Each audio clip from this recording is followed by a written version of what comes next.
ఈరోజు ప్రజావానికి అఖిలపక్ష ఐక్యవేదిక వచ్చాము. ప్రజావానిలో ముఖ్యంగా వనపర్తిలో 3 చెరువులు అంటే నల్ల చెరువు, తాళ చెరువు, మరికుంట, దాని వాగులు మొత్తం కబ్జా అయినవి. తాళ చెరువు వచ్చేసి 33 మీటర్లు అంటే 9 ఫీట్ల వరకు దాన్ని పెడుతుంది. కొద్ది దగ్గర 12 ఫీట్లే ఉంది. ఇరిగేషన్ ఈ గారు 30 ఫీట్లని వారికి సర్టిఫికేట్ ఇస్తే కొందరు కంపౌండ్ కట్టారు. ఆ అక్రమాలన్నీ కూలగొట్టాలని చెప్తున్నాను. ఎక్కడో ఐదాని కట్టిన బిల్డింగ్లు అవి కాకుండా ఇక్కడ ఉన్న మొత్తం ఆక్రమణ ఈ వాగులను ఫస్ట్ రిప్లేస్ చేయాలని కోరుతున్నాం.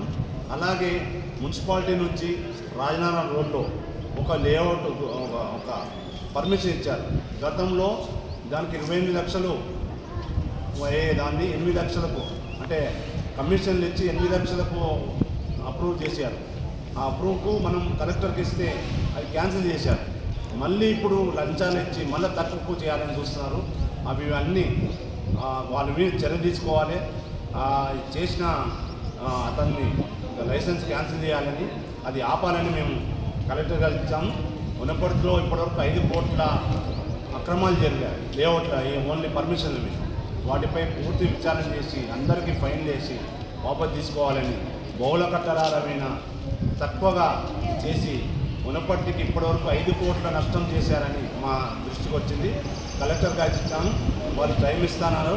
అన్నీ కూడా వారికి మొత్తం వివరంగా మాతో ఉన్న వివరాలు మొత్తం సమర్పిస్తాము. అన్ని ఫైన్లు వేయమని చెప్పాము. ఎవ్వరిని వద్దొద్దు, ఎవరిని అది చేయొద్దని మేము చెప్పాము. ఎవరికి మధ్యలో ఉండొద్దు. దాని ప్రకారంగా చేసి వనపర్తిని కాపాడాలని, ఆ చెరువులు ఆక్రమాలు అవుతున్నాయి, వాగులు అవన్నీ కాపాడాలని మేము కోరాము. దానిపై అఖిలపక్ష ఐక్యవేదిక పోరాటం.